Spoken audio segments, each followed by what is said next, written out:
bagaimana kaitan antara struktur kaliks minor dan major terhadap fungsi pada ginjal. Jadi seperti ini. Di dalam ginjal itu kan terdapat renal medula ya, yang terdiri dari piramids ginjal yang bentuknya itu seperti segitiga kalau kita lihat pada gambar. Nah, dasar piramida itu kan menghadap ke korteks renal dan puncak pada piramida itu menghadap ke bagian tengah ginjal yang di situ ada namanya papilla renalis atau nipel ginjal. Nah, papilla renalis ini akan bergabung membentuk kaliks minor dan kaliks minor akan bergabung lagi membentuk kaliks major. Nah, kemudian nantinya mereka akan menyalurkan hasil filtrasi ke pelvis renal. Nah, urin yang sudah berkumpul di pelvis renal kemudian dikeluarkan melalui ureter. Jadi pada dasarnya kaliks minor dan major pada ginjal ini berfungsi sebagai tempat pengumpulan atau penampung sementara urin setelah proses penyaringan di bagian medula dan korteks pada ginjal. Terima kasih. Ya, apakah yang dimaksud dengan papilla renalis? Jadi papilla renalis itu adalah lokasi di mana piramida ginjal itu berada. Jadi fungsinya itu sama dengan untuk penampungan sementara urin. Jadi kaliks minor itu berasal dari papilla renal. Nah, kemudian kaliks minor itu bercabang menjadi kaliks mayor. Dari kaliks mayor kemudian dia menjadi pelvis renal. Nah, pelvis renal itu adalah perluasan dari ureter. Jadi sebenarnya ini nih masih erat kaitannya dengan fungsinya yaitu penampungan sementara urin begitu. Perbedaan dari lengkung Henle yang panjang dan lengkung Henle yang pendek, kemudian kaitannya dengan bioprosesnya. Jadi nefron itu dibedakan menjadi dua, yaitu nefron kortikalis dan nefron juxtamedularis. Nah, nefron ini dibedakan menjadi dua dalam hal panjang lengkung Henle-nya. Nah, nefron juxtamedularis itu memiliki lengkung Henle yang lebih panjang dan lengkung Henle yang lebih panjang. Kemudian nefron kortikal itu memiliki lengkung Henle yang relatif pendek. Nah, nefron kortikalis yang lengkung Henle-nya lebih pendek itu jauh lebih banyak dibandingkan dengan nefron juxtamedularis, yaitu perbandingan sekitar 85% dan 15%.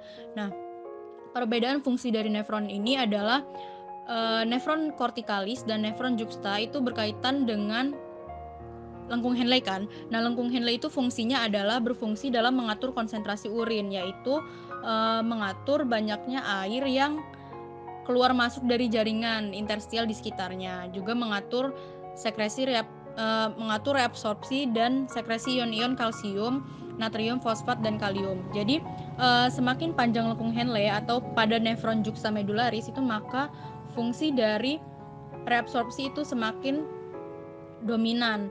Nah, kemudian nefron juxtamedularis lah yang memungkinkan manusia itu menghasilkan urin yang hiperosmotik terhadap cairan tubuh. Jadi itu merupakan adaptasi yang penting untuk konservasi air begitu. Terima kasih. Nefron juxtamedulari.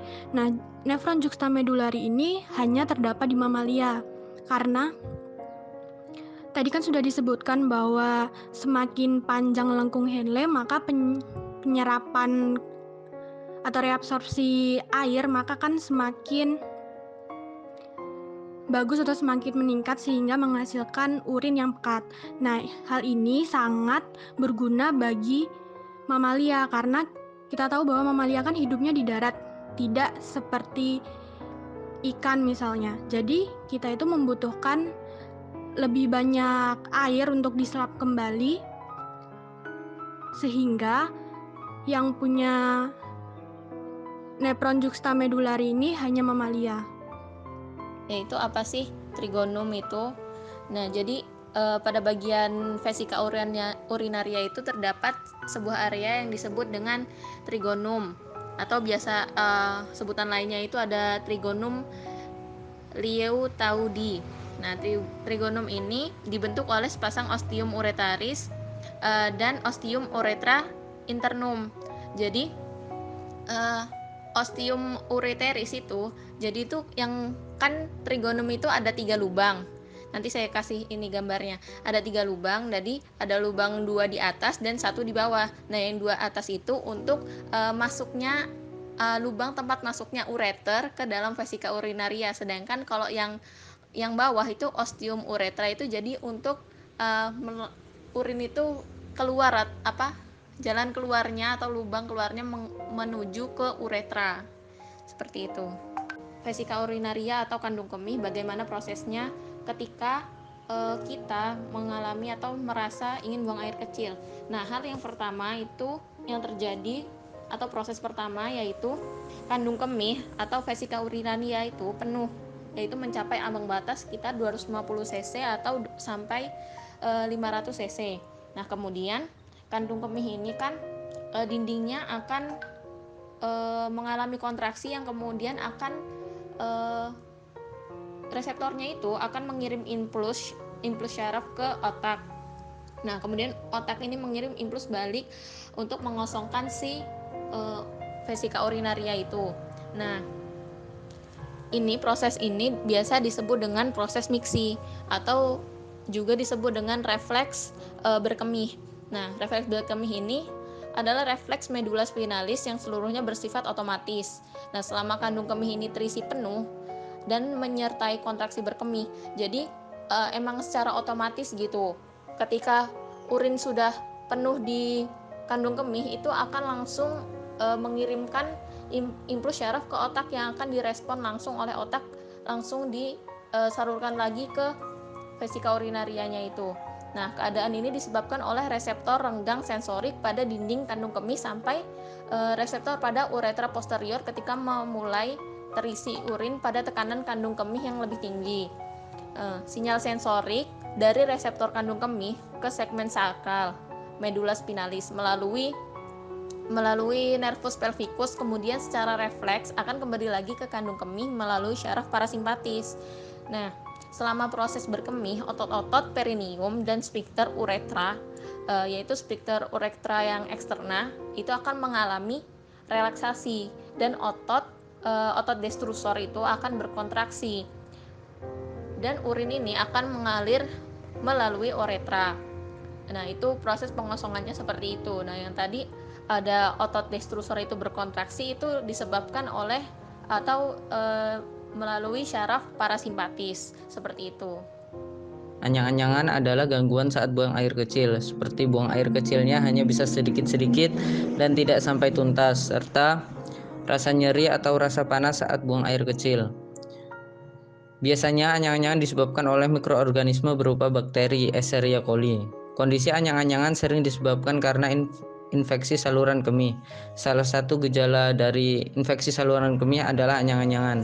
Itulah mengapa kedua masalah kesehatan ini sering dikaitkan.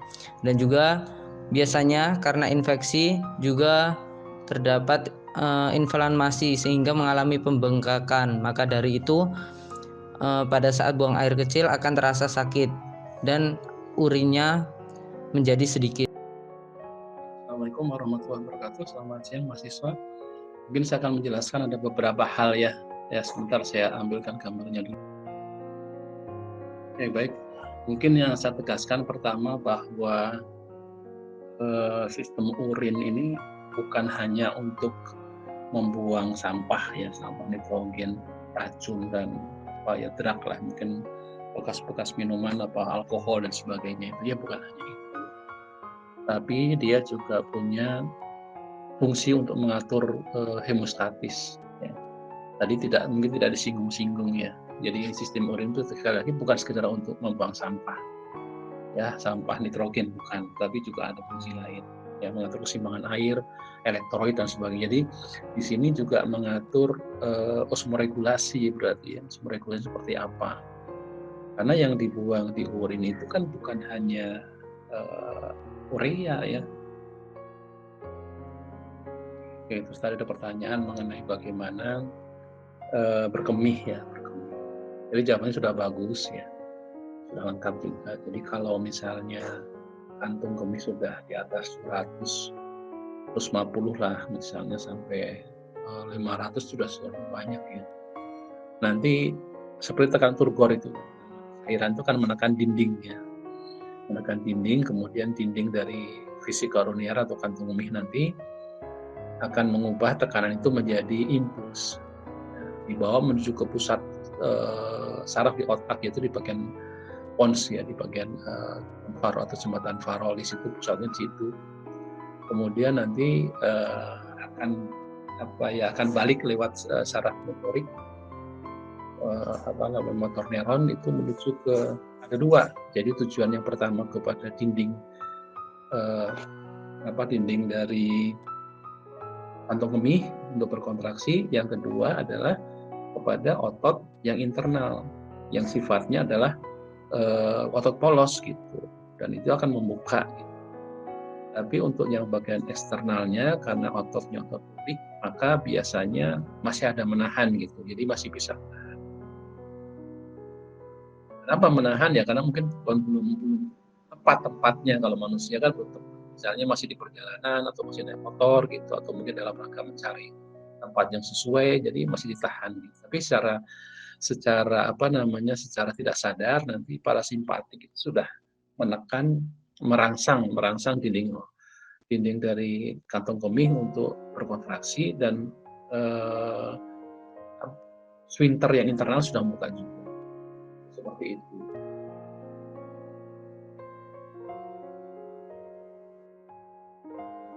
Tanya lagi mengenai calyx minor dan calyx mayor, hubungannya dengan fungsi pada ginjal. Nah, kalau kita lihat potongan dari ginjal ini yang seperti dilihat di sini, kan ada bagian korteks dan bagian nodula ya. Bagian korteksnya itu berupa isinya bagian nefron lah, bagian penyaringnya. Sedangkan bagian medula nanti isinya berupa saluran-salurannya gitu. Seperti itu. Kemudian nanti bagian tubulus yang mengeluarkannya, ductus collecting duct itu nanti akan bermuara semua pada calyx minor. Jadi pada bagian medula nanti kan bagian medula ginjal nanti membentuk seperti piramida. Nah, piramida satu dengan yang lain itu ada jarak, dan piramida tonjolannya itu sering membentuk papila, maka namanya papila renal. Nah, papila renal itu sebenarnya disitulah, begitu keluar dari papila renal, depannya itulah namanya calyx minor. Jadi dia akan mengumpulkan urin yang baru keluar dari ductus collecticus atau ductus pengumpul yang berasal dari setiap nefron gitu.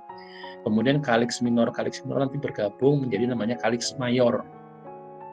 Jadi dari calyx minor masuk ke calyx mayor, baru setelah itu mengisi ruang ginjal atau namanya pelvis renalis. Biasanya disimpan sementara, ini akan dialirkan melalui ureter menuju ke vesika urinaria atau kantong urin. Ya, seperti secara anatominya. Ini saya jawab juga tentang korteks. Jadi ada dua dia. Jadi ada nefron yang handle-nya panjang dan nefron yang handle-nya pendek. Ya, tadi sudah dijawab dengan baik sih sebenarnya, karena ada hubungannya dengan konservasi air, maka yang panjang tentu konservasinya bisa lebih banyak. Tapi sebenarnya banyak sedikitnya bukan karena itu juga. Sebenarnya urin itu tergantung juga dari kadar air gitu. Kadar airnya seperti apa. Kalau kadar itu kurang, maka nanti ADH, antidiuretik hormon itu akan bekerja, ya kan? Lebih banyak. Tapi kalau misalnya banyak, ya akan dilepaskan.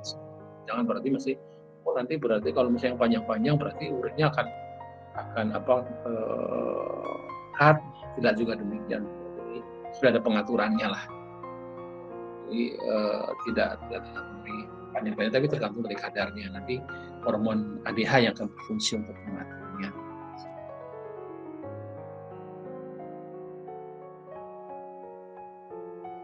Kemudian tadi ada pertanyaan lagi tentang trigon ya, trigon. trigon itu sebenarnya daerah yang bentuknya daerah tempat keluarnya atau bagian tempat keluarnya urin dari kantong kemih. Jadi bentuknya seperti segitiga gitu. Itu namanya trigon gitu. Nah, kalau lihat di gambar ini trigonnya seperti itu. Gitu. Nah, kemudian ini akan kelihatan dari sini akan keluar ke uretra, ya ke uretra. Dan di sini ada sphincter. Di bawah trigon ada sphincter uretra yang sifatnya internal, ya internal di situ. Kemudian di bawah lagi nanti ada sphincter yang sifatnya eksternal. Nah, sphincter itu kan sebenarnya lapisan otot yang melingkar dari suatu tabung. Jadi suatu tabung ada otot yang melingkar. Sebenarnya untuk mencegah supaya cairan atau benda itu tidak keluar ke saluran berikutnya. Jadi ada misalnya sphincter pylorus ya, ada di antara 12 jari dengan ada pada lambung itu ada sphincternya. Itu menjaga supaya makanan tidak keluar, tapi diatur oleh otot sphincter itu. Nah, otot sphincter yang di sini yang sphincter internal, uretra internal itu sifatnya adalah involunter. Jadi dia merupakan otot polos. Sehingga tadi kalau misalnya sudah ada volume sekitar 250, 350 atau 500 misalnya, maka nanti otot itu akan membuka gitu. Perintah dari pusat urin, pusat micturition atau pusat kemih gitu. Itu akan merangsang sehingga akan keluar gitu. Didorong oleh kontraksi dari dinding kantong kemih atau glomerular. Namun demikian nanti bagian sphincter yang eksternalnya di bawahnya itu ada eksternalnya. Itu sekali lagi kalau belum sampai pada tempatnya maka dia tidak akan buka, jadi ditahan. Dan mungkin kita biasa menahan ya berkemih kan biasa. Itu sadar kan. Jadi nanti kalau sudah pada tempat yang sesuai baru nanti akan dibuka gitu secara sadar. Akan mengenai proses pembentukan urin.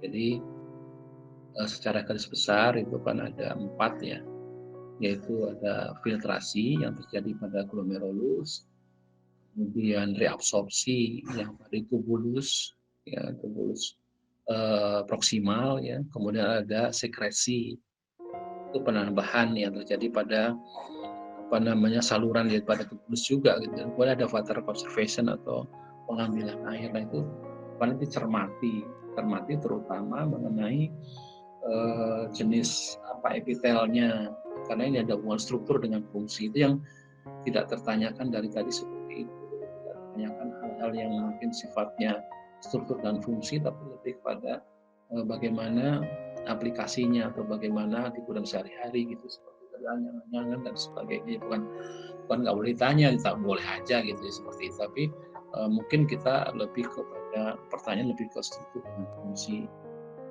Sekarang coba perhatikan mengenai diagram membran filtrasi. Ini yang ada pada glomerulus. Lihat dindingnya seperti itu. Ini maksud saya struktur itu seperti itu. Ini kan tempat filtrasi. Kalau kita baca bahwa filtrat yang ada pada kapsul Bowman proksimal itu susunannya hampir sama dengan plasma tanpa protein. Plasma darah tanpa protein itu sama dengan urin primer. Ya, mengapa demikian? Oh, ternyata struktur dari glomerulus seperti itu. Lihat bagaimana bagian basement membrannya itu ada lubang-lubang ya. Ada lubang-lubang sehingga benda padat ukuran besar kecuali protein ya, dari protein dan sel darah itu tidak bisa lewat situ. Kemudian perhatikan saja misalnya pedisekelnya itu kan seperti jari-jari yang saling tertaut gitu ya, menutupi membran, sehingga begitu keluar dari pedisekel atau podosit nanti dia akan bisa melalui sela-sela dari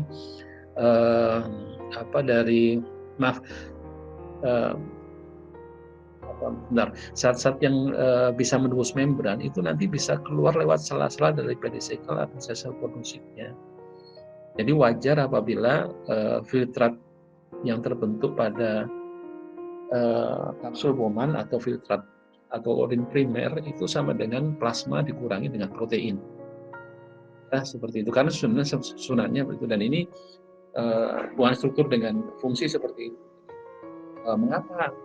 Mengapa filtrat primer itu sama dengan plasma dikurangi protein? Karena susunan dari glomerusnya seperti itu.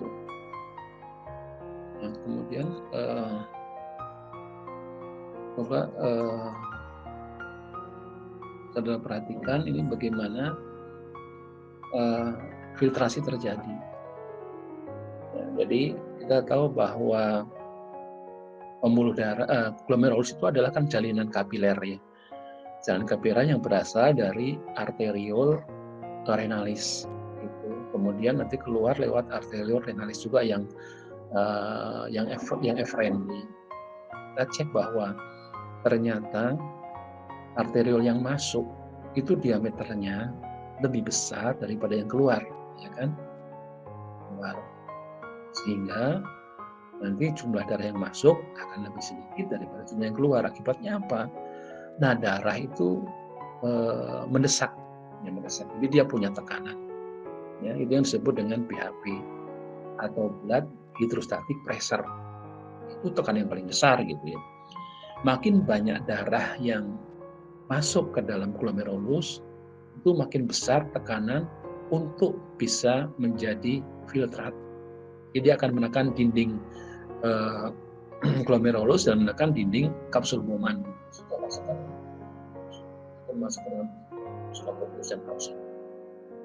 Kemudian yang kedua, ternyata BHP atau blood atau tekanan hidrostatik darah itu dilawan oleh colloid osmotic pressure atau COP. Kita tahu bahwa di dalam darah itu ada protein, ya ada protein. Nah, protein ini nanti akan menahan air atau menahan cairan agar dia tidak keluar dari glomerulus. Ya. Sehingga ini sifatnya adalah mengurangi dari tekanan darah. Kemudian yang ketiga adalah tekanan namanya capsular pressure. Jadi kapsul Bowman itu kalau ditekan maka dia akan menahan. Kita ingat namanya ada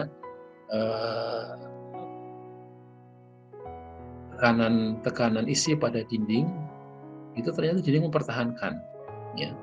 Dan ini akan menyebabkan tekanan hidrostatik darah itu akan dikurangi gitu. Sehingga yang namanya tekanan filtrasi yang bersih, net filtration pressure, itu sama dengan BHP dikurangi COP dan dikurangi dengan CP. Yang di sini kalau ditulis angkanya ada misalnya 10 mM/Hg. Itu yang menyebabkan urin itu masuk atau menjadi urin. Artinya nanti kalau darah makin banyak yang masuk, maka urin yang terbentuk makin banyak. Atau misalnya tingkat kecairan dari darah itu makin encer, jadi makin encer, maka nanti makin banyak urin yang akan masuk pada tubulus maksimal, dan juga nanti akan makin encer atau makin banyak urin yang dihasilkan. Ya, karena cairan yang masuk atau urin primer yang terjadi atau yang jadi pada tubulus proksimal itu belum tentu volumenya sama dengan yang dikeluarkan menjadi urin yang sesungguhnya. Karena masih ada tahap reabsorpsi yang ada pada tubulus proksimal dan pada lengkung Henle. Ya. Dan juga dipengaruhi oleh hormon ADH. Gitu. Ya, seperti itu. Nah, sedikitnya. Ya, ini gambar yang menunjukkan yang berpengaruh pada banyak sedikitnya urin juga. Jadi tergantung pada arteriol yang afferent yang masuk. Tadi saya ceritakan pada gambar sebelumnya bahwa kalau besar atau lebih banyak yang masuk, maka nanti akan terjadi kontraksi. Jadi karena arteriol itu juga punya otot yang bisa berkontraksi dan berelaksasi, maka itu juga nanti yang mengatur tekanan filtrasi. Ya pada glomerulus ya, tekanan filtrasi pada glomerulus. Jadi kalau misalnya sekarang terjadi vasodilatasi seperti pada gambar pertama, terjadi vasokonstriksi pada gambar pertama, jadi di situ ada penurunan darah yang masuk ke dalam glomerulus. Kalau jumlah darah yang masuk glomerulus itu menurun, maka tekanan hidrostatik darah kepada glomerulus itu akan turun juga. Akibatnya apa? Maka GFR atau growth filtration rate atau laju filtrasi itu juga akan turun. Seperti itu. Atau misalnya yang kedua, yang B sebelahnya, itu misalnya terjadi di bawahnya itu ada dilatasi, yang dilatasi di bawahnya. Di arterial afferentnya itu membesar sehingga darah yang masuk banyak.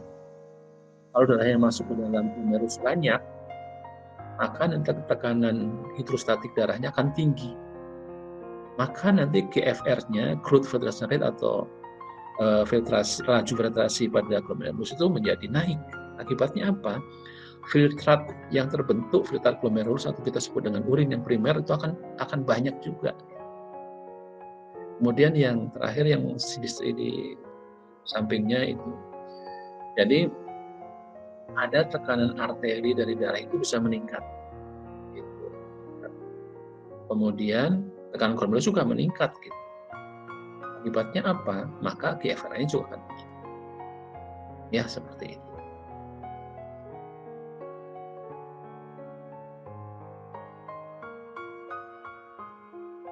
Ya ini sudah dijelaskan tadi ya di video, tapi saya mengingatkan kembali bahwa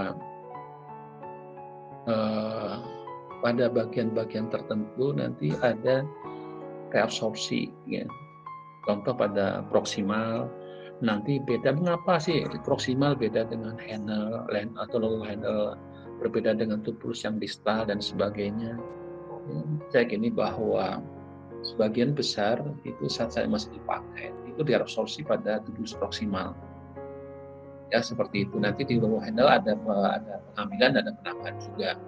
Nanti pada yang proksimal juga ada. Jadi kalau air itu reabsorpsinya bisa ada di lower Henle, bisa di proksimal, dan bisa juga pada tubulus collectus atau tubulus pengembung.